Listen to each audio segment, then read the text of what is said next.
Mr. Torfason has the floor.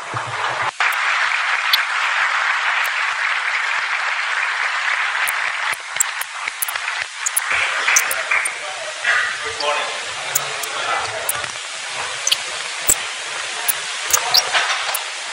Does it work?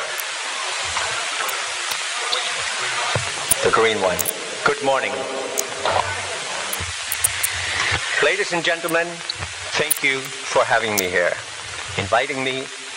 It's an honor and pleasure to be here with you. My name is Hordur, and I am TORFASON. I am here because of my role as a leader and action planner in the cutlery revolution that took place in Iceland in the winter of 2008 and 9.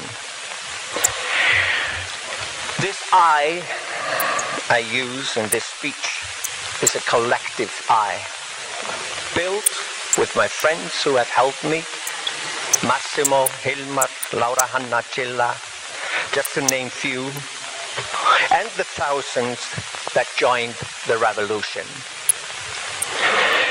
I have a long story as an activist.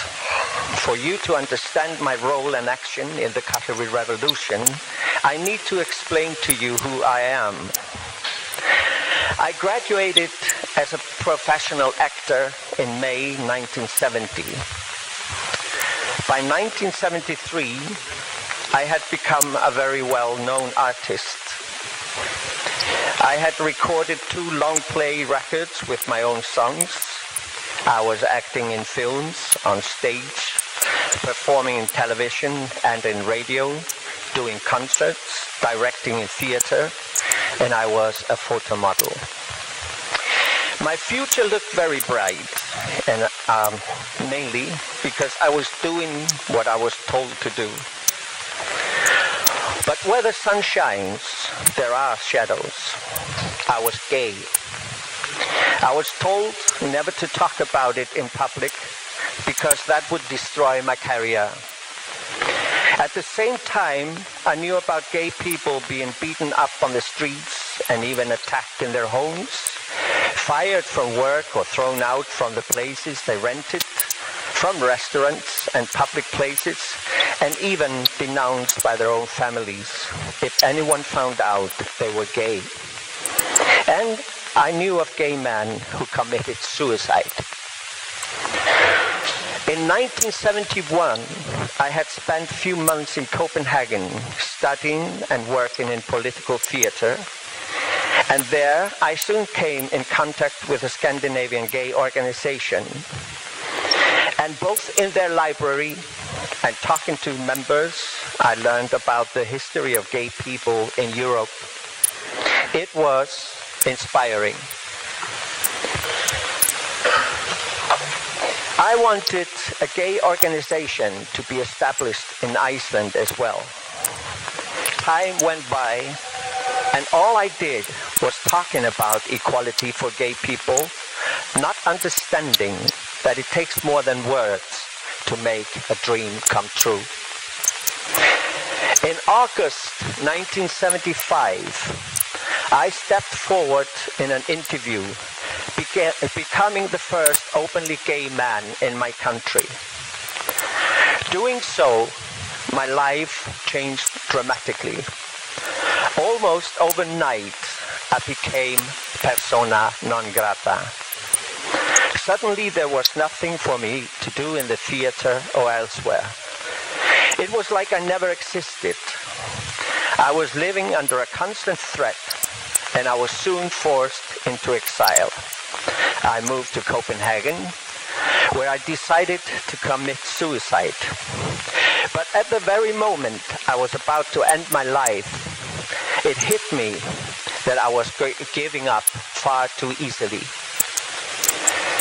Being rejected from society with talents that had been happily accepted and then refused by prejudice put me into a position I had to deal with totally on my own. I understood what I could do with my life. Fight for the rights to be who I am. Asking the simple question, if you are not who you are, who are you then? And bringing into actions my manifesto that I wrote in the acting school, where part of it said, artists' duty in society is to fight the abuse of power. So instead of giving up, I started to do my job. And I have been working ever since in that spirit as a director, songwriter, poet, performer, and a human rights activist. Not belonging to any political party or a religious group. After being forced into exile, surviving a murder attempt and excluded from my society, I fought back by caring and sharing, letting I become we. In May 1978, I finally managed to get few people together and start an organization to deal with gay rights in Iceland. The organization is called the Organization of 78, and it is a strong and respected organization today because of its hard-working members. In that year, I also started traveling around the countryside every year with my songs and stories on human rights issues and working with amateur theater. This brought me valuable experience of how to deal with society and get good results. And I did my best to help people in need. Looking back today, it feels like everything I had done in my professional life was to prepare myself for what happened in October the 6th, 2008 in Iceland. That day, our Prime Minister, Geir Haarde, leader of the Independent Party, appeared on national television with a very dramatic and bewildering speech that ended with the words, Guð blessi Ísland. God bless Iceland. To me and many others, this ending sounded like the Third World War had started. And it had in a way, only this time not with firearms and bombs, but with money, greed, and corruption. The crash involved the collapse of all three major Icelandic banks.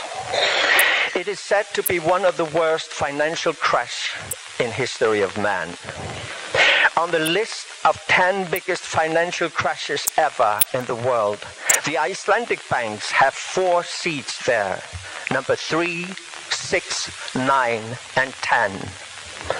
And keep in mind, Icelanders are only 320,000. To most Icelanders, this was unbelievable, and we really found it hard to understand what had happened. We were confused and scared. We were simply in shock. How could this happen? We had been told for years that Iceland was considered to be one of the richest countries in the world, and in one day we were placed among the poorest and the most indebted ones.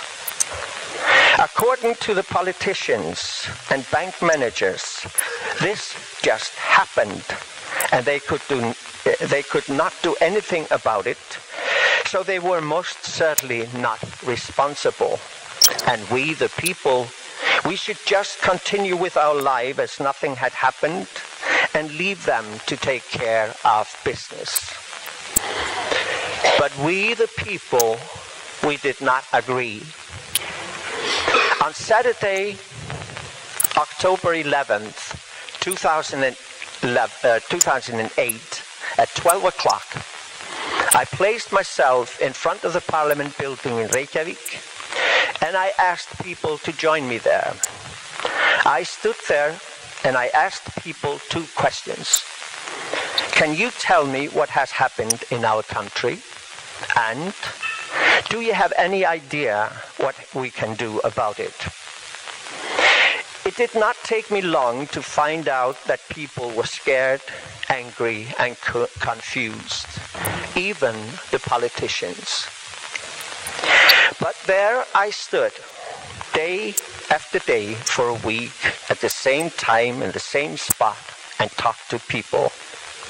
It didn't take me long to understand that I would have to put up a big meeting, a forum, and get good speakers to explain the situation, trying to fulfill what was supposed to be the role of the media, which is to inform people.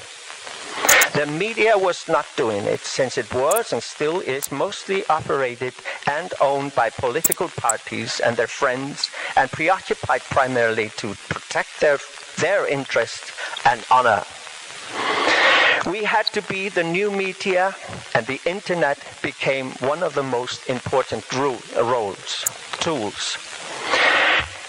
So exactly 1 week after I placed myself in front of the Parliament building, I was joined by hundreds of angry protesters. I asked them to look at each other and talk together, share their worries, saying we would use our brains, not our fists, and keep in mind that we were all in this together. I started the first meeting and every meeting after that by asking people to agree to keep our protests peaceful and not tolerate violence. We should work together in the spirit of the society we wanted to live in. Did they agree? And hundreds answered yes.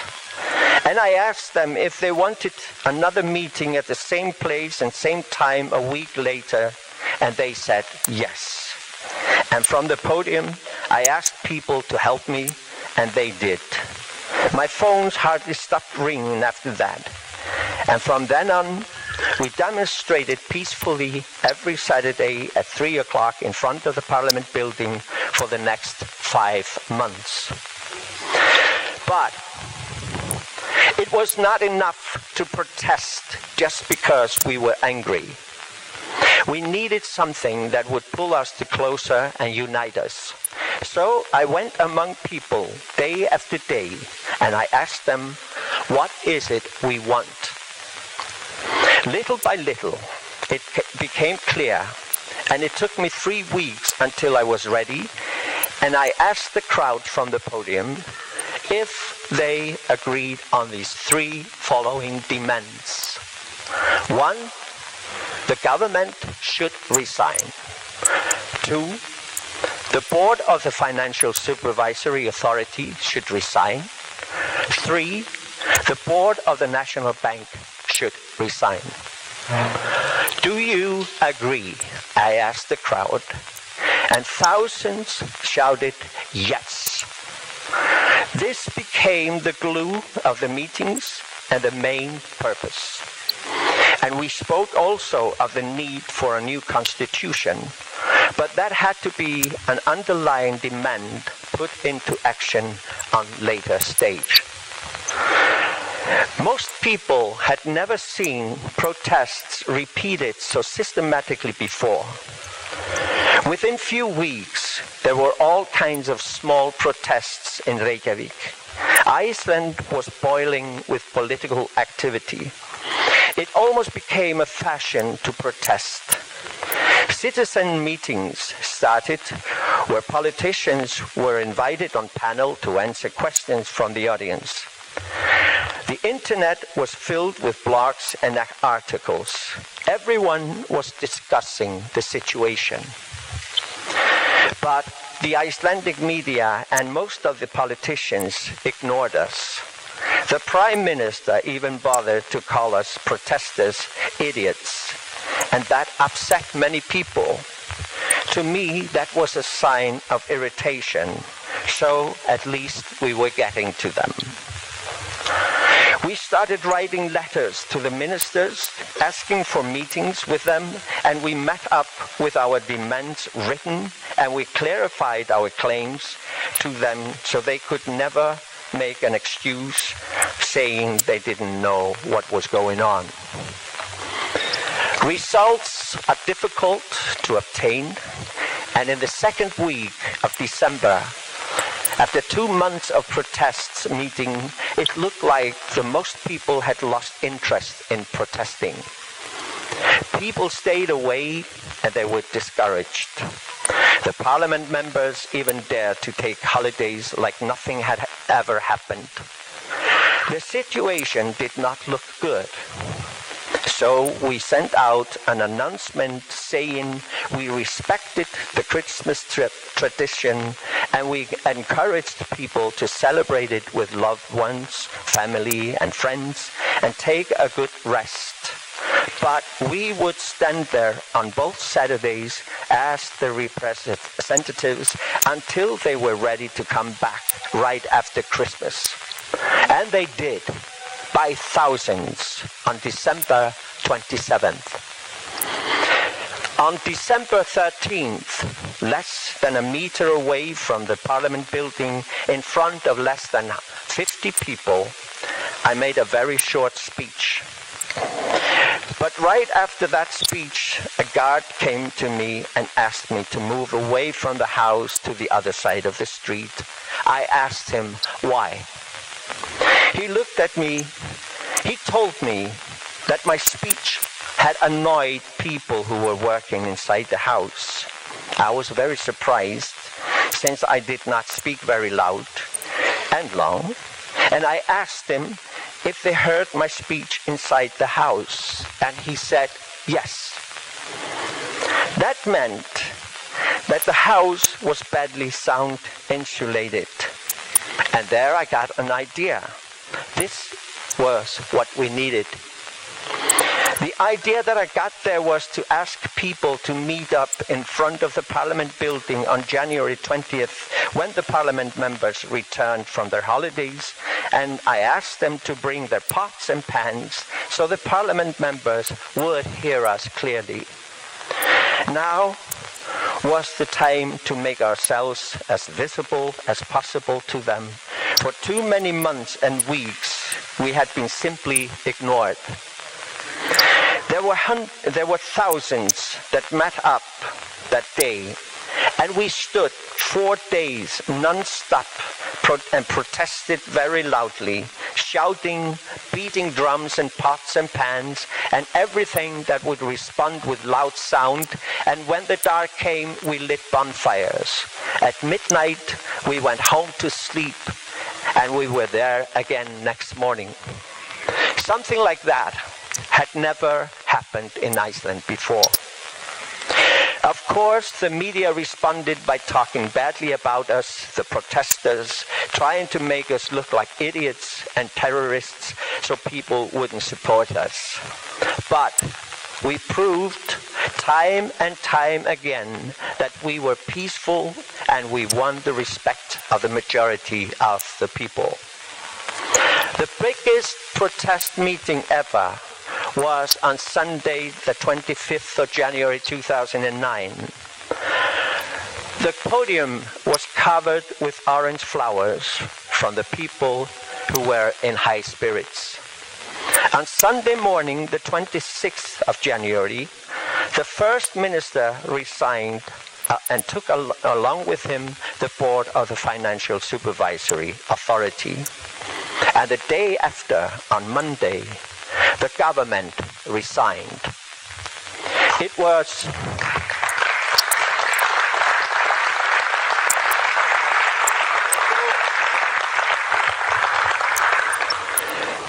a bit different story with the board of the National Bank.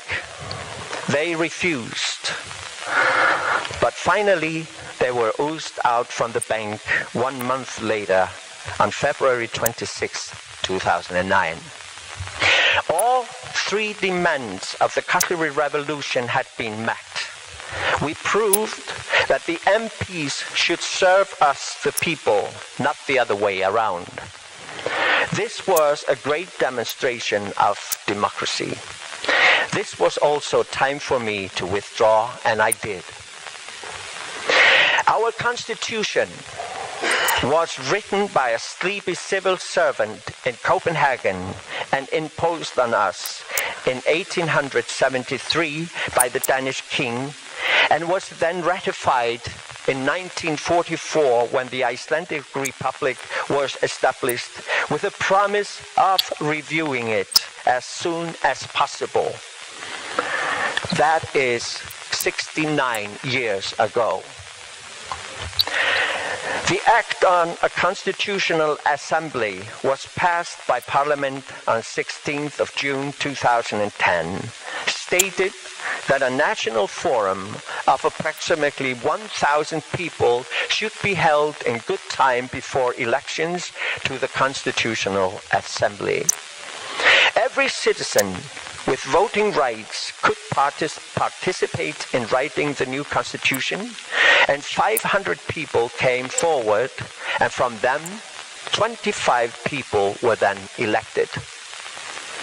On January 25th, 2011, following complaints about several faults in how the election was conducted, the Supreme Court of Iceland invalidated these results of the election.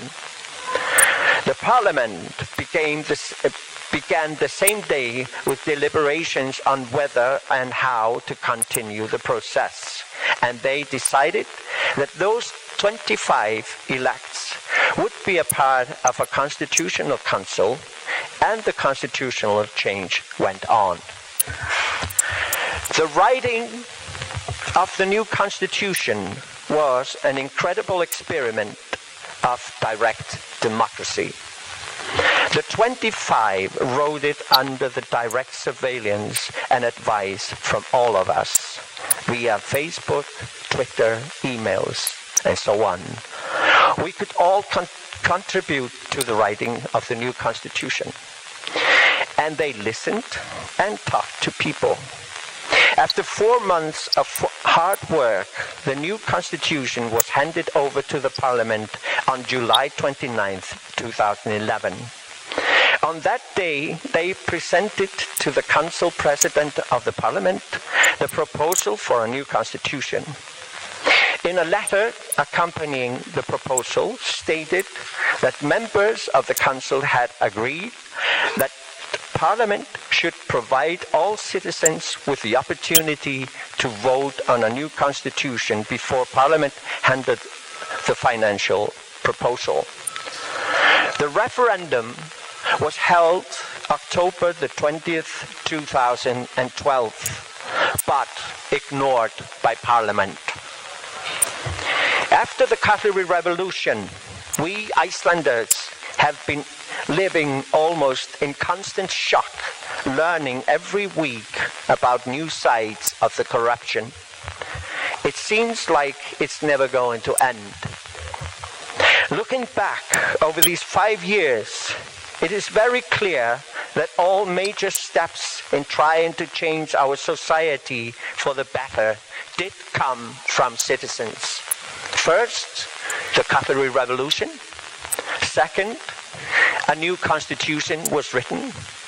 Third, establishing a financial investigator task force in March 2009, led by the investigator in financial crimes, Eva Jolie. Fourth, the referendum on Icesave debt. We were trying to be optimistic, but late in the year 2011, it felt like someone was stepping on the brakes. Things slowed down, and the opposition in the Parliament kept most cases on a hold. The invisible power was showing its teeth. Today, the power of the money people is stronger than ever, and as a matter of fact, they have fought their way back to power with deceptions and lies. It's very hard to believe, but it is true. Has anything changed in Iceland after the Catherine Revolution? And the answer is yes. The key word is awareness. We are almost back to square one, but this time with more awareness. One thing we have learned already is that we all need to be vigilant and guardians of our own society. Each one of us has the duty to be vigilant. It is a work that does not concede holidays or breaks. Protesting is a way of being vigilant. It must be about sharing and caring for each and every one of us, not just the few. To me, protesting is a form of love and self-respect. We, the people all over the world, ordinary citizens, have started our fight for a better society and a better world with a technology called the internet. Politics will never be the same from now on. Thank you for listening.